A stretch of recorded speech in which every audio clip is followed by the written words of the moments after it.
Leaders of the most important international organizations with significant programs on forests met on the eve of the 14th World Forestry Congress in Durban, South Africa, to define their vision for forests and forestry in the post-2015 era. As members of the Collaborative Partnership on Forests, or CPF, they discussed what this partnership can do to turn that vision into reality. José Graciano de Silva, the Director General of the Food and Agriculture Organization and CPF Chair, opened the event. The main challenge humankind is facing have to be addressed in an integrated way. Foresters are called upon to engage with other sectors to realize the full potential of forestry. Moderated by TV news journalist Deborah Patta, the dialogue gave CPF leaders the opportunity to outline the action needed to safeguard the world's forests and the many benefits they provide for future generations. Manuel Sobral Filho of the United Nations Forum on Forests called on governments to make good on their commitments by improving governance and involving all stakeholders.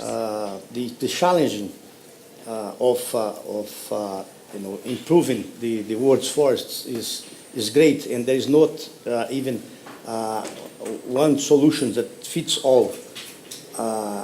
For several countries,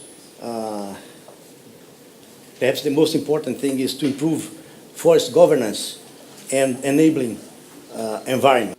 Braulio de Sousa Dias of the Convention on Biological Diversity argued that preserving biodiversity is key to helping forests resist natural disasters and climate change. So biodiversity has to be understood as an underlying property of forests and other ecosystems. If we lose that property, the forests and other ecosystems will lose their capacity to be resilient.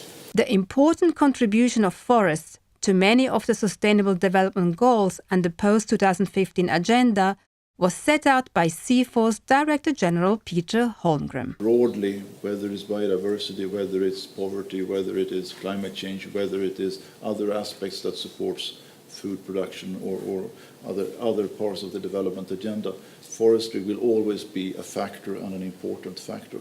This was a view shared by many, including Magdi Martinez Solman of the United Nations Development Programme. We have 1.6 billion people living in and of forests. Their health, their water, their livelihoods, their jobs, their security, their culture, their traditions, their life, their villages depend on healthy forests. But action is needed to fully implement sustainable forest management, Emmanuel Zemeka of the International Tropical Timber Organization warned. We have to build capacity among the major stakeholders, which are the communities, the private sector, and also the government. Tony Simons of the World Agroforestry Center challenged the conventional definitions of agriculture and forestry. But for a more vibrant forest future, we need to sort out some definitional problems. Why is a tree grown for rubber part of agriculture, but an adjacent rubber tree grown for timber is part of a forest? We need to move away from institutional and sectoral definitions of forests to functional definitions. A worrying gap between forest science and forest policy was identified by Mike Wingfield of the International Union of Forest Research Organizations. Oftentimes we hear or are told that scientists cannot hear politicians and politicians cannot hear scientists. And for UFRO this is a tremendous challenge. We believe that there is potential to establish more direct science-policy interaction. Meanwhile, high-level commitments must be translated into effective action on the ground, said the World Bank's Paula Caballero. And that also means that we have to help countries get on forest-friendly, sustainable pathways. And it's the pathways that's important. We're not looking anymore at just specific development outcomes. We've got to be looking at long-term development pathways that are different and that change the way that we've been approaching business as usual.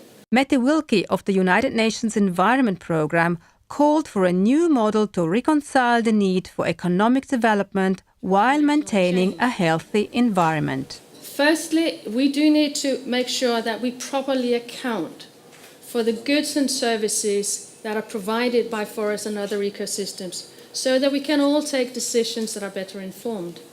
Finally, Luther Bois Anocourt of the International Union for Conservation of Nature argued for better integration of protected areas in view of increasing demand and competition for land and other natural resources. The future of protected areas lies in the integrated models that involve people through inclusive partnerships and governance, and this is in the spirit of Category 5 and 6 of the IUCN protected area categories.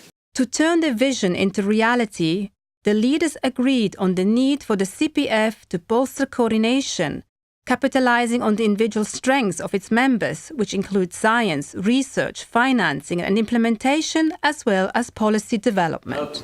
The CPF is very special in the sense that it connects so many different disciplines and so many areas of strength. So I think that we have a lot of potential collectively within the CPF. And I think that what we will need is really to strengthen this coordination and to work together.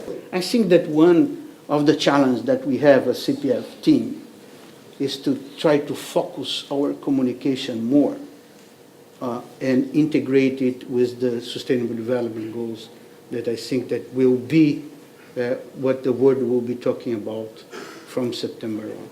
And that's what we need to do in the CPF. We have to go down, get out of a holding pattern, come down to the ground and really figure out how we deliver for our clients, for our countries, for our constituencies. Closing the dialogue, FAO's Graziano da Silva concluded that deforestation should be a thing of the past.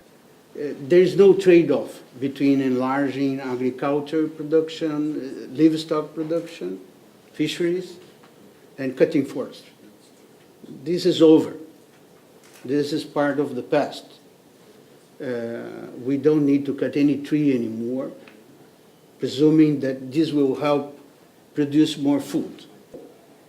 From the point of view of FAO, the most important now is to put sustainability in the front line and try to connect the different sectors to that and integrate that. So integrating agriculture, livestock production, fisheries, and forestry helps, and that's what we need to show. And we have enough science-based evidence to show that.